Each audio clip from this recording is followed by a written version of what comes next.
Hello everybody, today we'll talk about how to fix or how to solve Stumble Guys Autoplay. To know how to fix or how to solve Stumble Guys Autoplay, you should just go to settings. Here we click apps, default apps, app settings. When you'll find this page, you will search about this app of Stumble Guys. Then in this list of app and for you will enter the first stop and we click OK.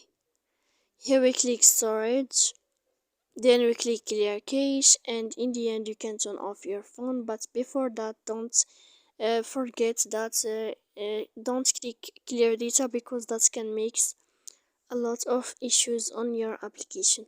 So please don't forget to support us by like and subscribe. See you next time in another video, and thank you for your attention and your watching.